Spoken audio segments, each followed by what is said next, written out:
Where Loyalties Lie by Loyalliar. Chapter 2. Sacrifice. Going solo was well below her station in life. Despite the 100,000 bits she turned in black on an average year, her rough-and-tumble vests earned her sneers of derision from the upper crust of Canterlot's insufferable nobility. Fortunes had turned sour for her in the past few days, however, when one of her wagons of discretionary goods had been confiscated by the guard. She was 30 figures in the big red in a single day, and was starting to wear her nerves. She floated along the road slowly, with heavy wing beats that slapped the air far harder than necessary to keep her aloft. She was heading for her favorite joint in the city, a pasta shop that didn't ask questions when she followed up her spaghetti with Scots instead of a prissy wine. It lay at the edge of the Palace District, putting her pleasantly far away from all her prospective customers, or so she thought. She looked up when a shadow passed over her head. No pony was there to be seen, but a moment later, a gust of wind accompanied another Pegasus mare. No, barely more than a filly, really, taking up a walking space beside her. She was a short, light blue cutter that the snooty ponies probably had a better name for her. Cecil or something? Whatever. Her incredible mane was more interesting. It was striped in a magnificent rainbow pattern, with each section perfectly separated into its own hue. Hey, you go with solo? Not if you're asking, she answered, never able to resist a cocky answer. It didn't seem to have gone over well with the young mare, though, who shook her head and wriggled her nose at the joke. Look, I heard you were who I should ask if I was looking for some, you know. Going solo didn't exactly take the words well. She threw her gaze around the area and then clamped the hoof over the mare's mouth before pulling her into a nearby alleyway. Shut up and listen, newbie. If you're really interested in picking up a habit, yeah, I'm the man you gotta see. But the first thing you gotta learn is you don't go talking about things like that in the nice part of town. You'll get picked up. Now, what exactly do you want? The dealer lowered her hoof from the other mare's mouth, only to earn an undecided, I carry a lot of the good stuff, you know what I'm saying? Dry nightshade, whisper salt, the powdered rubies dragons get a kick off. I've even got some beef if that's what you're into. The mare's face turned from its usual light sapphire color to a funny shade of green for just a moment before shaking her head. I could go for some nightshade, I guess. Going solo nodded, flicking open a pouch on her vest, and pulled out a few small bags, filled with purple and white dust. The other items she slipped out clearly went unnoticed, as her customer was too busy staring at the powdered goods. Let me ask you, who did you hear about me from? Thought so. The rainbow mare's eyes grew surprisingly wide when she found a bladed horseshoe pressing against her throat. Who sent you, huh? Was it Grizz again? Was it, he says, clean out the streets? Or are you one of the nobles this time? Or the griffins? I'm not, she managed to answer, trying desperately to squeeze out the words without cutting her own throat with the blade. She's with me, Solo. The mare squirmed, feeling the blade press tighter against her throat, as Going Solo turned in surprise to face the approaching stallion. Even beneath the hooded cloak he had covered himself in, his identity was as plain as day. Shining armor? Not expecting to see me again so soon, Solo? Not really, no. She responded with unveiled spite. Having fun at trapping ponies today? Don't you have anything better to do? Shining armor walked forward slowly, eyeing the smaller, sprightlier Pegasus with caution. I'm not here to arrest you, though you've given me ample reason to. Well, I'm pretty sure you're not here after what I'm selling, since you already took almost all of it anyway, so let's cut to the chase. Why are you here? I'm here to offer you a deal, Solo. You let go and tell Rainbow Dash everything you know about the poisons she's going to describe to you, and then answer my questions. Then I let you walk away, with the cart my troops took earlier. You Get this stuff out of Care-a-Lot, and it's somebody else's problem as far as I'm concerned. Solo's eyes shot over to the Rainbow Mare, who was still fearfully eyeing the leg holding the blade to her throat. The dealer turned back to the guard's pony. That's a good deal. Too good, in fact. You have information that we need. I don't like having your goods on the street, but it's better than the alternative. The mayor nodded. For argument's sake, what happens if I refuse? I remove your hoof from Rainbow's throat with magic, then arrest you for treason and conspiracy to assassinate Princess Celestia. What? You're joking, rat! Shiny Armor shook his head, and a massive weight seemed to have settled on Solo's shoulders. Who's crazy enough to go after Celestia? Wouldn't that put out the sun? First question. Rainbow's going to describe a flower to you. We need to know what it is, and if you carry it. The mare pressed against the wall, wiggled for a moment, and Solo released her. A hostage wasn't going to do much good against Shiny Armor anyway. After a moment of checking her throat for cuts, Rainbow Dash spoke up. Right, the flower is gold, not like yellow-colored. It looks like it's covered in metal. It's got petals that sort of curve in, like a tulip, but they don't close as tightly. They're pointy on the end, so spill the beans. What is it? Going Solo wasn't exactly a fan of her tone. I don't carry anything like that. Sounds like something from Griveridge or Sabrika. The shape might be a rose or a lily, but I've never heard of a flower made of gold. At least, not an edible one. She said giving them any real information, but Shiny Armor seemed satisfied with the answer. Then, has anyone approached you trying to buy poisons in the city? Well, you called everything I sell a poison. Probably. But most of the time, it's just kids looking for a quick high. There's one thing, though. Some pony by the north end. Across from Donuts Joe's place, it's a run-down noble's house. But there are a few ponies. One of them, breed, unicorn, mare, black, maid. She wanted a touch of whisper salt. It's usually used to slip into some pony's drink, make them drowsy or whatever. She brought enough to kill some pony, but she asked for it and separated out into doses. I appreciate your honesty. And I appreciate not getting hung or arrested, Solo answered. Where can I get my cart? Drop by the station tomorrow morning. I'm not going to God's Place Central! Fair enough. It's your cart. Before she could protest further, the guard's boy captain turned his back and walked away. His cyan mare friend followed closely. It's a stupid color. Going Solo muttered to herself, before turning back toward the call of Precious Pasta and Scots. Now, you're going to wait out here.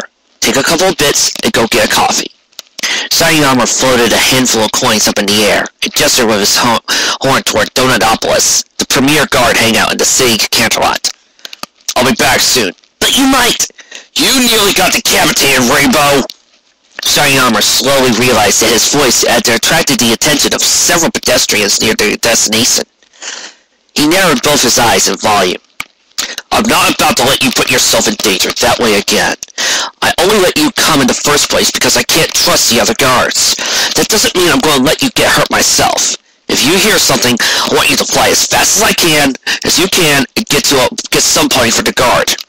Tell them that you need a tactical squad, and then leave them here. But what if... No! The unicorn stallion glared. I will bury your hose into the ground if I have to, Rainbow Dash. I signed up for the guard knowing that I have to deal with things like that. It's not your job. With those blunt words, the captain of the royal guard edged his way into the ramshackle doorway that led into the equally ramshackle house across the street from Donut Joe's shop. The mundane-looking snack bar was Dash's destination. She watched slowly, wings folded lazily against her side, as she wondered what she might find on the menu inside. It was just past dinner time. The sky had begun to turn pink, and everything was quiet in Canterlot. 7 o'clock, and all's well. That was a lie. But it was what the handful of ponies passing in the street seemed to believe. Dash ignored them, pushed open the door to the restaurant, contemplating only how she was filled with a sort of longing hollowness. The inside of the shop would have been empty, save for 2 ponies. One was the scruffy owner of the shop itself. The other, a unicorn mare with a cloudy blue cloak and a black mane, who brushed past Rainbow in the doorway. "Oh, sorry," she offered unfeelingly. "No problem," Dash muttered back over her shoulder. The motion was small, but it was enough to draw her attention to the mare's destination. She walked straight across the street without urgency, but with a definite deliberateness. The ramshackle door opened with a gentle tug of her magic. "Here! You want to tell us, right?" Dash turned around to where Donut Joe had finally looked up from a coffee mug he was polishing. "I'm sorry. Just remember, I gotta go. Wait, let me..." The jingling welcome bells accompanied a strike of glass on wood as the door swung shut again. Dash walked as calmly as she could across the street. Her mind didn't even consider the idea of following Shiny's directions. If she did, he'd be dead. The door creaked open to reveal what had been once a beautiful entryway. A rotting hat rack stood in a corner, leaning on a broken leg.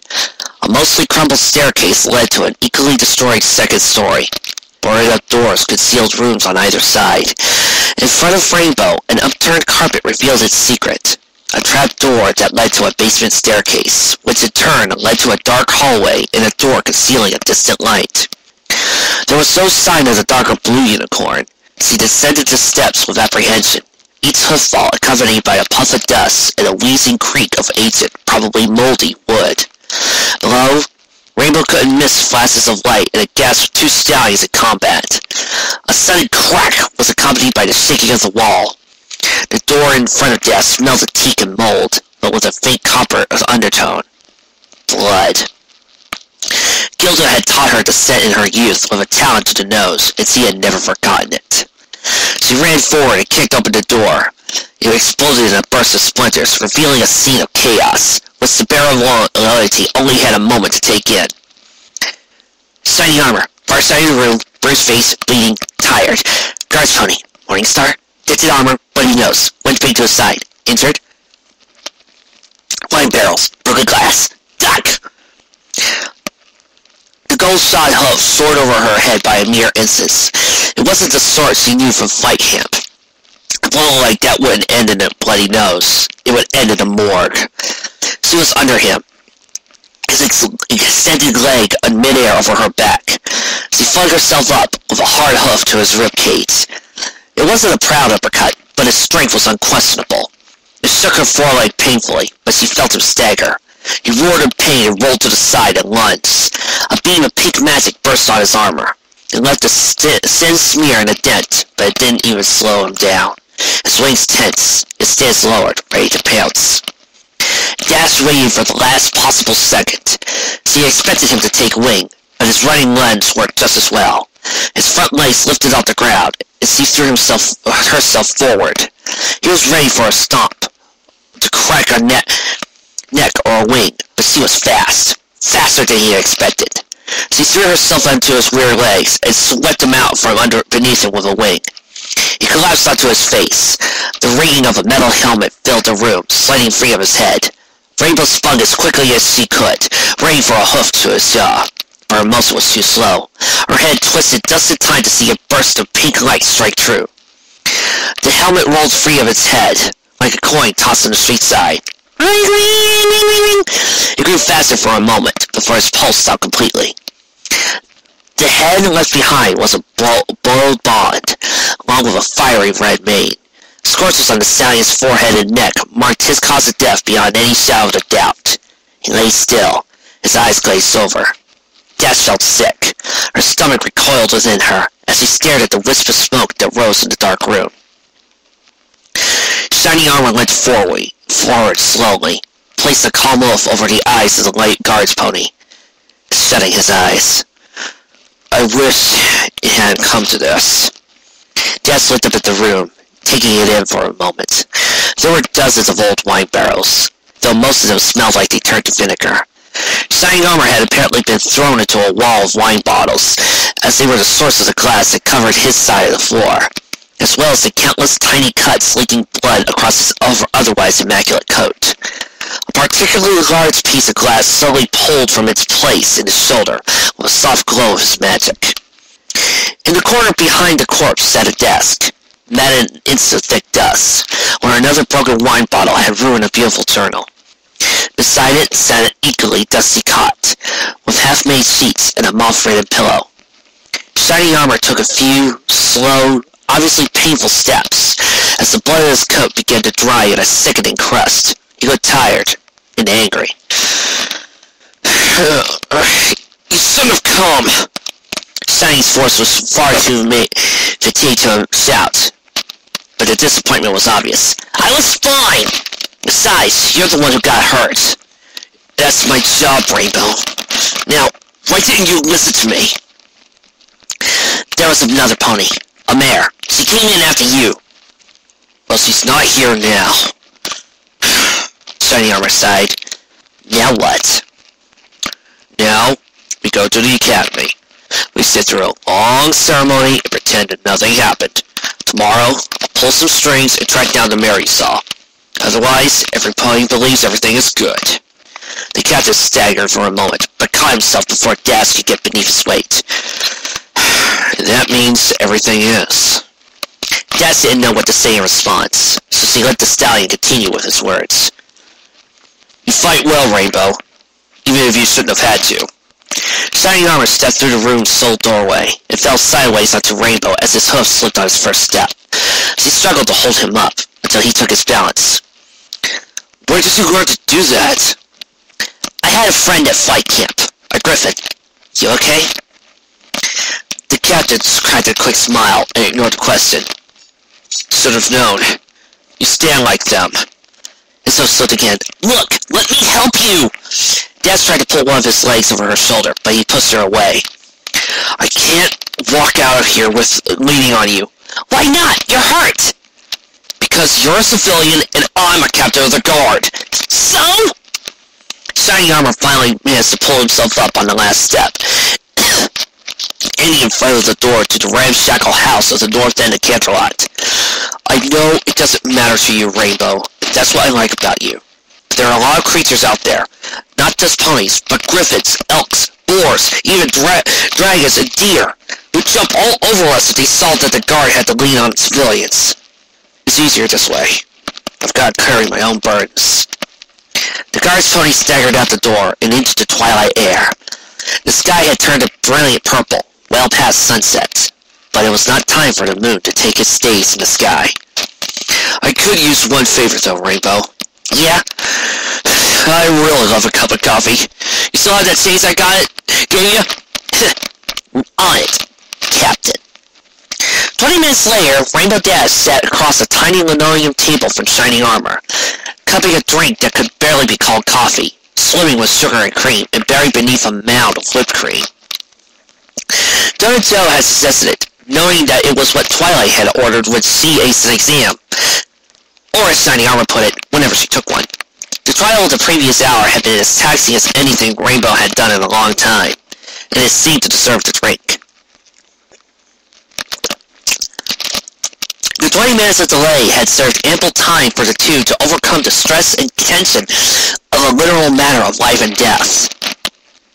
Across the table, Shining Armor's straight black cup was slowly growing cold, as he focused his attention on cleaning the glass and blood from his legs. Without looking up, he broke their silence. Thank you again, Rainbow. For what? She asked between sips of her scorching drink. You saved my life down there. Well, I wasn't about to let you just fight him alone. That would be totally not cool. She twisted her head quickly, throwing her rainbow locks aside in what she must have thought were a smooth way. They landed in front of her eyes. After a moment of silence, they both burst out laughing at the ridiculous display. When the pounding of the table had ceased, Shining Armor leaned back in his seat and smiled with a contented sigh. You'd make a great guard pony. You know that, Rainbow? The mirth on Daz's face drained away in an instant. Not my style. Hey, I didn't mean anything by it. I know you'd probably rather be with your friends. I bet Twilight would have my head if I got you to move up here. Yeah, she said with slow apathy. Rainbow turned to stare out the window beside their table. The purple sky seemed to be changing so slowly. I don't want to have to make those sacrifices. The captain knew better than to press whatever issue was bothering the Pegasus mare, so he instead turned his attention back to pressing the wounds on his leg. It wasn't long, however, before another thought crossed his mind. "Can I ask you another favor, Rainbow?" He managed to grit his teeth as he focused his magic on manipulating the bloody rag on his leg. "Sure thing," she answered. A few moments of contemplation seemed to return the perky energy to her voice. Shiny Armor set his rag down and pulled a golden disc out of some concealed part of his armor. It floated slowly across the table before landing in Dazz's waiting hooves. "This will prove that I sent you. Tell the guards that I sent you to speak with the commander." "The limping one with the black armor?" Shiny nodded. "Tell him what happened." "Why? He seems like a jerk." "Because the princess's security is his job. And it isn't my place to decide how they're guarded. That's all I need, Rainbow. Just a message. Then, you can meet me at the academy." "Okay." Rainbow glanced down at her drink, then down the entire thing in a single gulp. Before Shiny could say another word, silent wings carried the filly from the restaurant. The ring of the bell over the door was audible only for a moment, before Rainbow soared into the opening evening sky. She spared a few moments to enjoy the altitude, then set her sights on the palace. No point in wasting time. In the air, Daz let her mind wander. What would the commander say? He reminded her of the gym teacher from flight camp. Only he didn't actually shout. Maybe that was scarier. She just had to tell him what happened though, right? No big deal. They'd taken care of everything. The princess was safe and everything was okay. It didn't take long to get to her destination, even though Rainbow was barely flying at what would be called a fast pace. She landed on the drawbridge leading to the main doors, where a pair of guards pony stepped forward. "The palace is closed!" Yeah, look, Shiny Armor sent me." Rainbow offered the golden envelopes he had been given. "He said I had to go see Commander something." The armored Pegasus scrutinized the envelope for longer than Dash was happy with waiting, before offering a stiff nod. "This way." For the second time that day, Rainbow was led through the hallways of the royal palace, this time without the obnoxious egghead rants that Twilight and her brother had shared.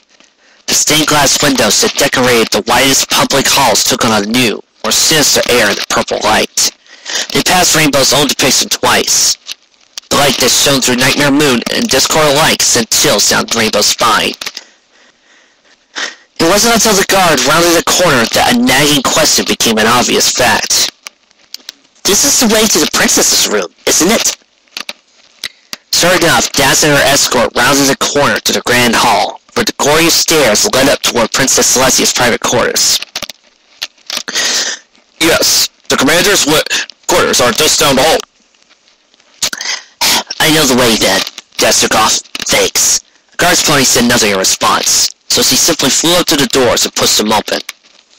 Celestia's hallway, with its gold and ivory, was oddly and terribly quiet. It held no stained glass or windows at all, but instead was lined with busts and paintings and tapestries, all devoid of label or identification, though they had seemed fine earlier in the day. Their eyes now seemed to follow the silent mare down the hall.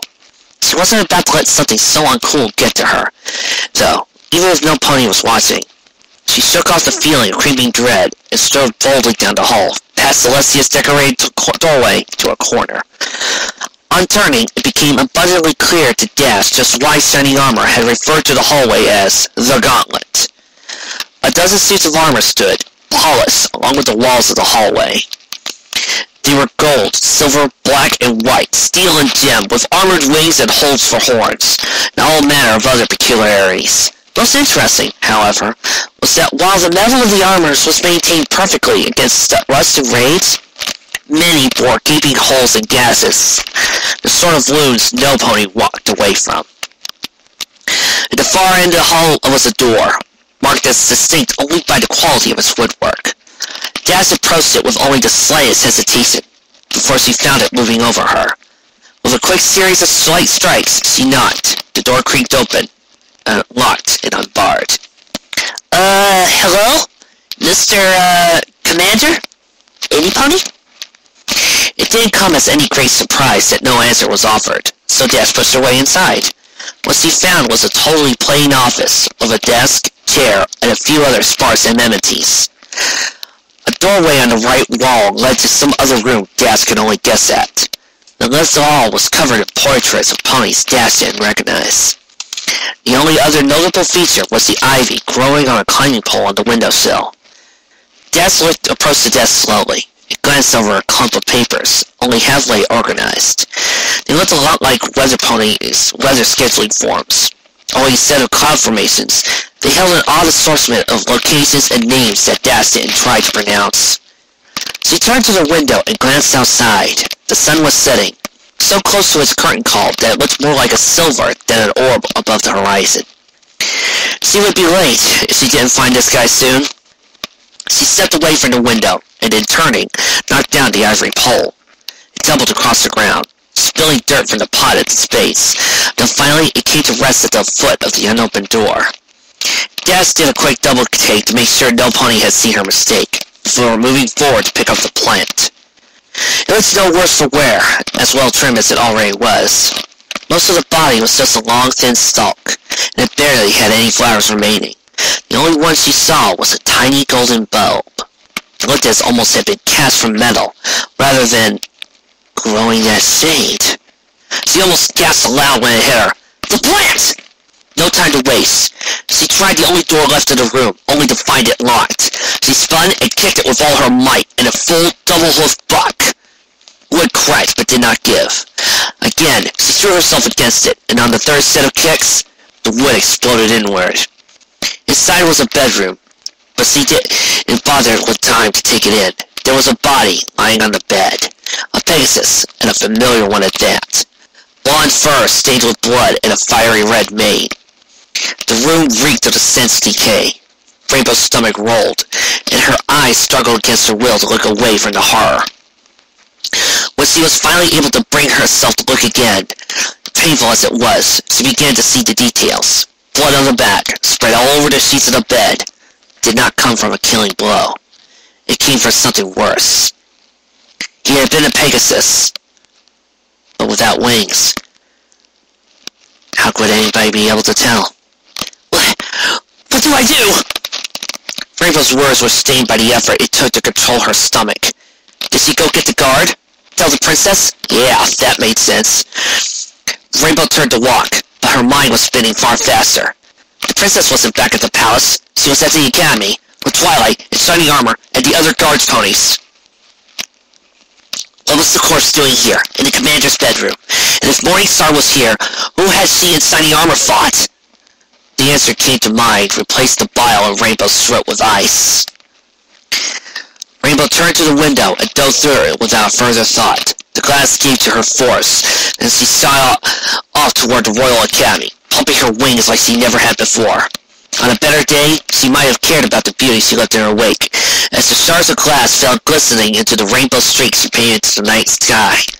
That day, there was no time to think. The Academy arrived in a mere few minutes, which seemed to be the longest in the mayor's life. It seemed to fit the situation. The structure consisted of a massive dark stone tower with looming walls and toothed battlements, patrolled by countless white and gray guards in gilded armor.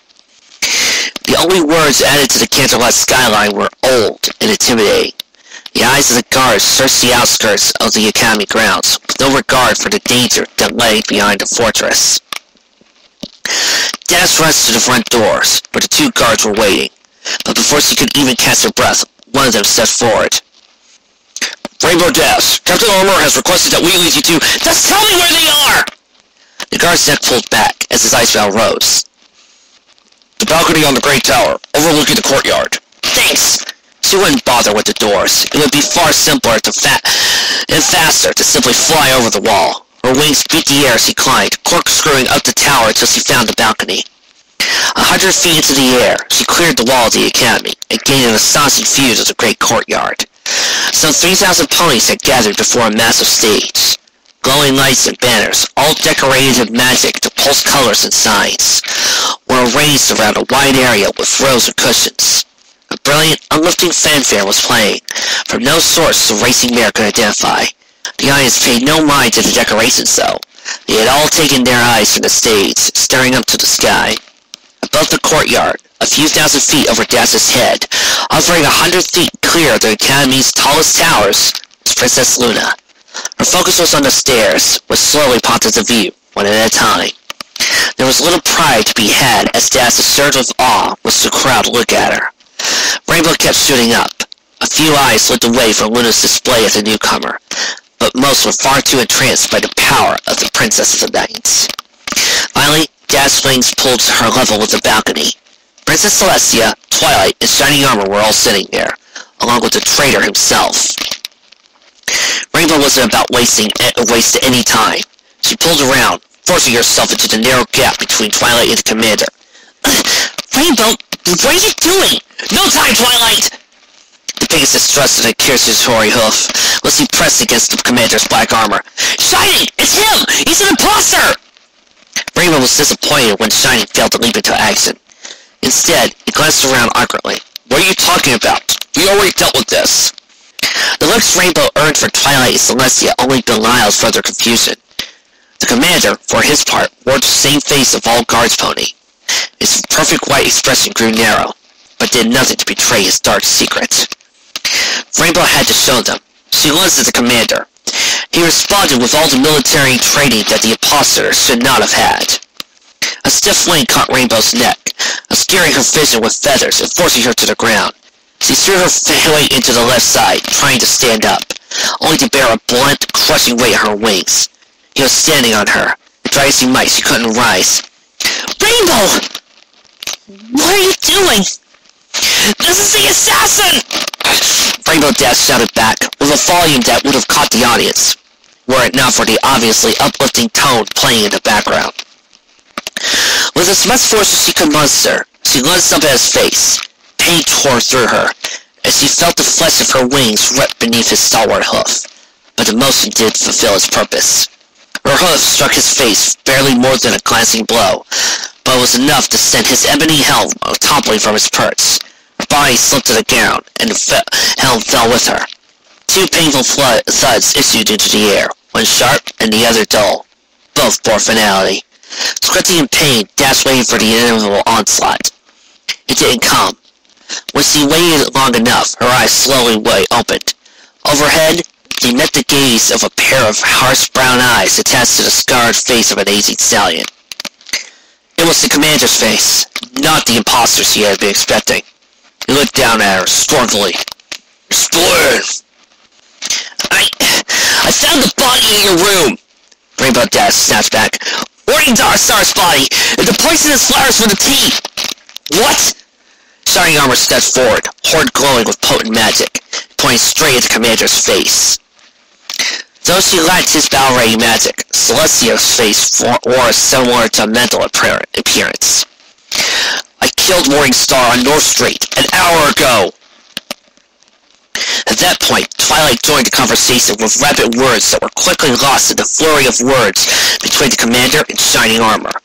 The voices into the air tangled with a muffled cacophony, only restrained by the unspoken agreement to not alert the crowd below the royal plot slowly being unfurled over their heads. Only one pony seemed to be keeping her head calm. Without speaking a word, Princess Celestia merely unfurled her wings and there was silence. Thank you, Thank you. Commander, explain yourself. To Rainbow's gratitude, he began by taking a slow stop off her wings, allowing her back to her hooves. 3 days ago, Corporal Reckoning identified a plot within the guards against you. Why was I not informed? The information was vague, from an unreliable source. I didn't feel the need to trouble you. I informed Captain Armor and put some of my troops on investigation. They didn't turn anything up. The plot seemed to have died down until today, when Lieutenant Star tried to poison Princess Luna and Rainbow Dash with Gilded Lotus. Celestia's face took on more emotion in that moment than Rainbow had ever seen, or even imagined. Her eyes grew wide, her pupils sharp, and something resembling fear overtook her. Luna's bodyguard? Morty was loyal. He was the pony I tasked with investigating the possibility of a traitor. I imagine he's been dead for more than a week. Captain Armor, Claimed that you fought and killed him earlier today? He nodded firmly. Up by Donut Joe's, in that rundown details lair. The commander snapped before turning his gaze to Rainbow.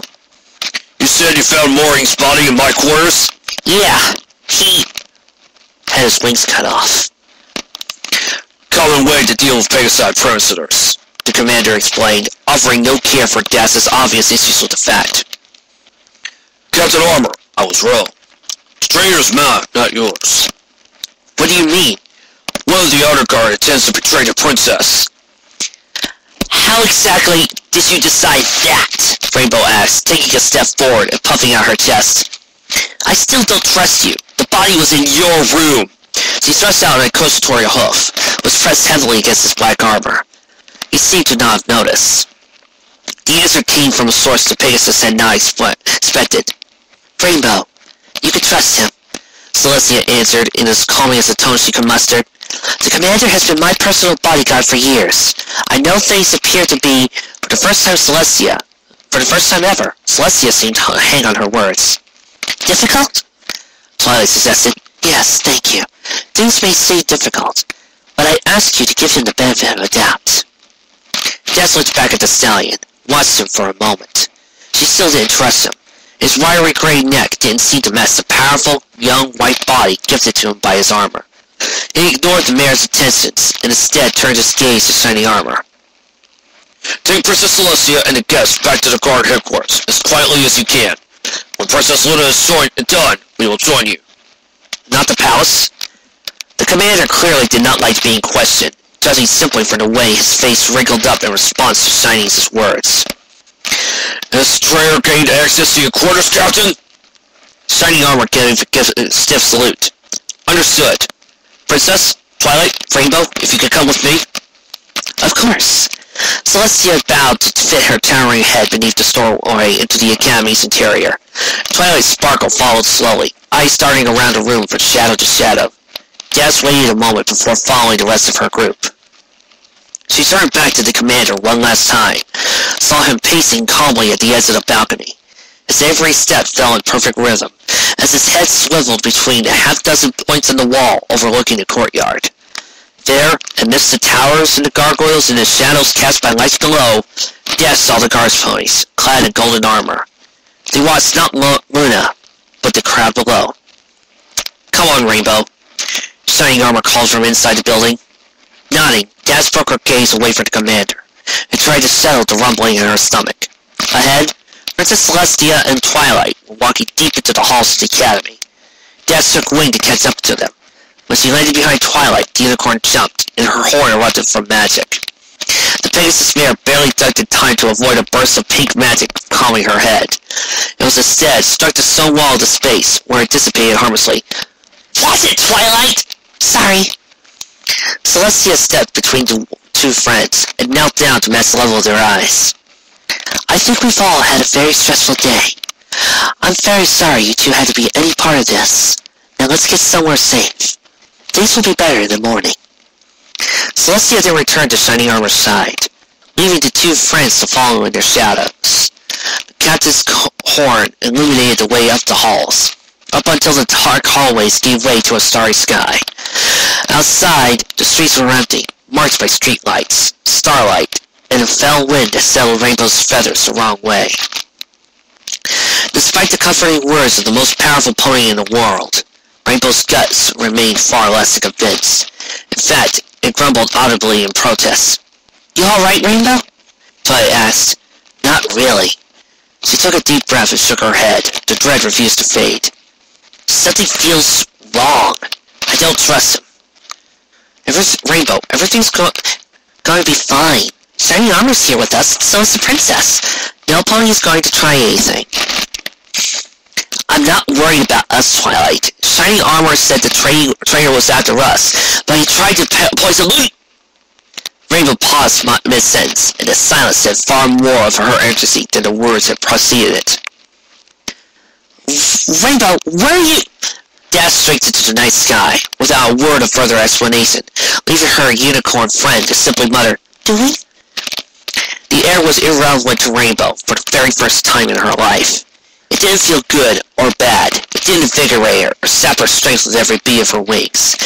Had it not been present at all, she might have well not noticed, so great was her urgency. She cleared the academy wall without so much as a sense of its security. The guards pony looked up at her, but whether because they knew her or because they could not catch her, none bothered to try and stop her. What had only moments previously had been the royal balcony, the commander continued to smooth paces. His head swiveled from guard to guard to guard, then lingered on Luna as he turned his body, only to begin to cycle again. Rainbow approached slowly, hesitantly, as she carried herself lower to the ground. Her body was tense, as half her muscles urged her on, and the rest begged her to flee. The tap of her hooves against the smooth stonework eventually stopped the commander in his pace. The last chance to flee was gone when he turned to face Rainbow. "What are you doing here?" "I figured you out, Commander. You told us to leave so you'd be alone to go after Luna." "That's so." The commander's scarred, twisted face spun itself into a sickening smile. "What do you intend to do about it?" "Fight me." Rainbow hadn't really gotten to that stage of her plan. She was hoping that the answer would have somehow been obvious, but there he was, waiting. "I'll stop you." "Then I suppose you should get started." The stallion turned back to Luna and put a hoof on the railing of the balcony. Rainbow took off and shot forward, her forehoofs ready to strike. Despite her speed, she watched what fall was so as she was crawling at a snail's pace. A misty blue magic fell at the base of the commander's wings. Then, with a sickening, elongated ripping, they tore free from his back and flew forward. Flesh would not have made the sound of fabric, but the noise came out nonetheless. A few droplets of blood spilled from the severed ends, but nowhere near as much as ought to have been present. Nausea overcame Dash's stomach and wheeled charts. Only her inertia kept her going. She lowered her head and felt the limp, icy feathers collide against her, battering her before falling almost silently to the ground. Her gaze followed them and lingered for some time. When Dash finally looked up, the commander was gone. All that remained were the wings and their fallen feathers. Blonde feathers, Morningstar's feathers. There wasn't any time to think on this revelation, however, as a powerful kick struck her ribs from the left. Rainbow flew over her wing in response, hoping to catch the commander. When she spun, no one was there. She stood alone, panting with a potent combination of fear, fury, and disgust. She turned, searching the area as quickly as she could, but he was gone. Her focus turned to the gargoyles adorning the nearby roof. They were a perfect place to hide, especially for a gray stallion. A quick pump of her wings put her amongst the shadows and statues. She threw a quick glance over her shoulder before continuing. Luna's magic still enveloped her, apparently keeping her mind from the outside world. "Good," Rainbow muttered to herself before continuing slowly. "Stay there, princess." Whether the words were meant for Luna's benefit or her own, Dash didn't know. Her head had twitched from gargoyle to gargoyle, tapping every one that came within reach of a wingtip or a hoof. Each and every one was stone. The further Rainbow went, the more her mind filled in the omnipresent shadows with which she mirages of the traitorous captain. She stepped around a corner and found herself at the top of the academy tower. The slope of the roof must have connected to the balcony below. It was high, nearly as high as a vantage point as Princess Luna herself. Offering a quick glance backward, Rainbow saw only the statue she had passed. That left only one possibility. As quickly and quietly as she could, the Pegasus glided along the narrow stones that led to the stone crown at the top of the Royal Academy's highest tower. She had nearly transversed the crenelated stonework when a shadow caught her eye to the left. She turned, but saw nothing there. Still distracted, Rainbow's jaw was suddenly smashed by a hoof from the right side. Bones slipped and skidded across her skull, sending searing pain as her body was thrown to the smooth stones of the tower's roof. She bounced and rolled before coming to a stop at the edge of the battlements, overlooking the 1,000-foot drop to the courtyard below. When the stops of her vision cleared, Rainbow looked up just in time to see the commander rear up and bring both his foreloads down on her right leg. The pain was indescribable. The limb was broken, maybe beyond repair. Rainbow shouted, but no noise came out. She was alone in her agony, as a dark tunnel began to swallow up the essence of her vision, and a faint ringing filled her ears.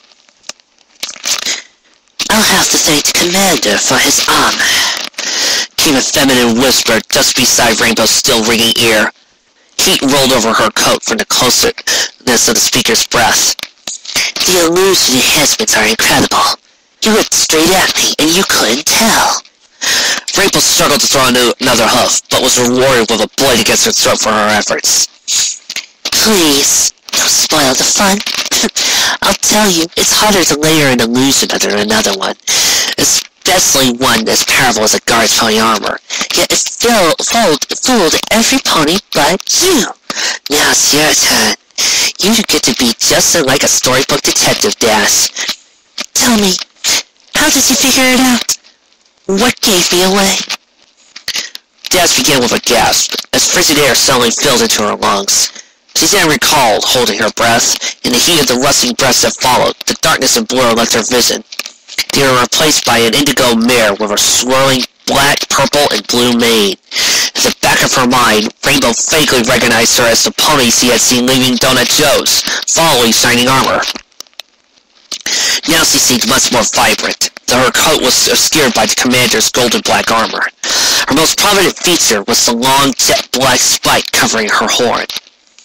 Finally, Rainbow's tongue moved. "I didn't trust you when you disappeared out of Luna's room, but I couldn't prove anything until just now. You screwed up." "What?" "When you were pacing, as we were leaving, you didn't limp."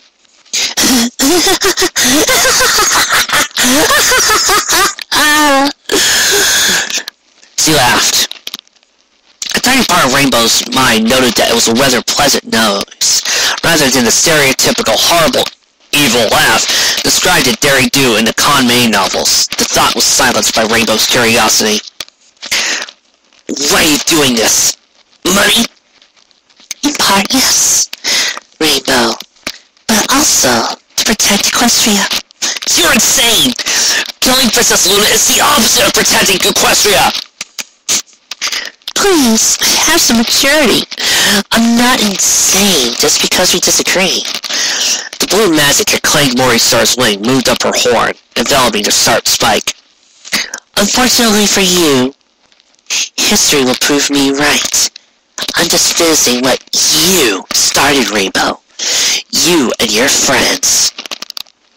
Her meaning was obvious, as the lethal spike twisted in midair to point at Luna's exposed neck. Rainbow did the only thing she could do. Her wings spread to full length, and with a single mighty pump, she threw herself at the mare. Pain surged again through her broken foreleg, but it was worth it to throw the mare's aim off balance. The spike shot up through the night, and nicked Luna in the leg. All at once, her focus was broken. Dash landed on 3 legs, and faced down the staggering mare. "Now it's over! Give up!" "Over? Oh, please. Look at your princess and say that again."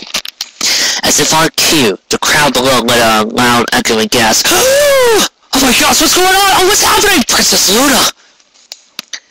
Sounded upward by 1,000 synchronous voices. Luna's wings were failing to beat in the air. Her eyes caught Rainbow's for just a moment before fluttering shut.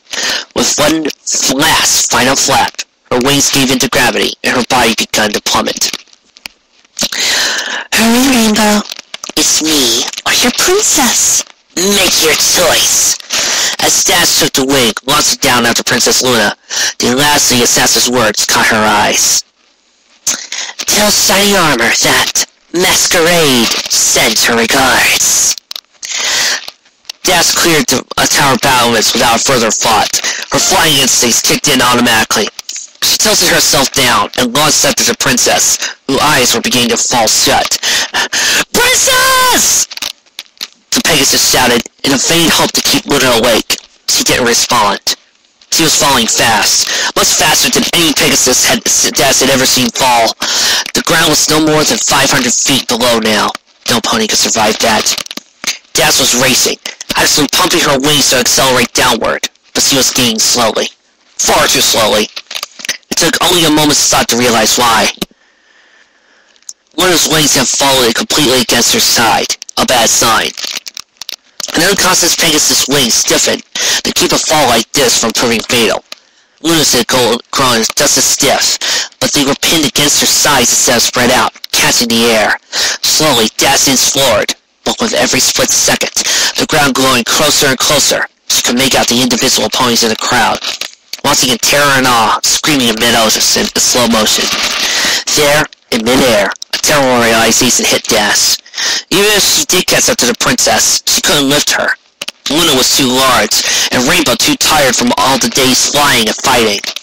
With only one good leg, the idea of carrying her off was impossible. Still, she kept racing down, as her mind raced a different challenge, trying to come up with an idea. She had to do something. Focusing herself into the tightest point she could manage, Rainbow accelerated. As she pushed against the spectrum barrier, it became rapidly clear that she could not catch the Luna in time. There were a mere dozen feet between them, but only 100 between Princess and the ground. Time seemed to slow, as another thought came to her. Living up to the title of fastest pony in Equestria, Rainbow Dash threw her mad plan into action without considering the consequences. Those consequences would ultimately see the Pegasus live up to her more important title, the embodiment of loyalty. Rainbow angles her wings even more tightly than she had before, cutting up into the backlash of wind striking her body. She overlapped her hooves, taking on a slight spin, just enough to overcome the last bit of air resistance. She felt the breaking barrier slip over her body and knew it was her chance. A last, powerful pulse of her wings shot her forward at more than twice her previous speed. In a burst of color and sound, Rainbow Dash shot past Celestia. A ring of rainbow light shot out, catching Luna with its force. Luna's wings were violently thrust away from her sides, even as she was sent spiraling sideways into the crowd. She landed with a dull, painful thud at the foot of a table of refreshments, with a force that no pony knows next to the shockwave of the Rainbow Mare. It was too fast and too close for Rainbow to pull up. Too fast to even think about what was happening before she hit the ground, and all thought was stripped from her. All over Canterlot, glass shattered from the ground-level bursts of the sonic rain boom. All across the Mountain of Dawn, stonework crumbled and fell. Ancient pieces of the Royal Academy crumbled, and the palace's stained depictions of Equestria's noble history vanished in an instant, tiniest of prices to save the life of a princess. Souls screamed as their parents tried to shield them from the untold chaos that they had witnessed. The greatest price was not clear until the dust began to clear. The sonic rain boom had finally issued forth a mere 3 feet from the ground. Far too close for even the greatest flyer in all of Equestria to pull up. Lying, unmoving in the cracked and steaming center at the top of the Mountain of Dawn, in the heart of the glorious capital of Equestria, lay a ball of rainbow hair, blue feather, blood, and bones. Without having seen what had happened a mere moments earlier, it would have been hard to imagine that the burnt and broken body had once been a pony. It was in this act that Rainbow Dash, bearer of the element of loyalty, gave her life to save Princess Luna. It became a true hero of Equestria. And it is in this act that our story truly begins.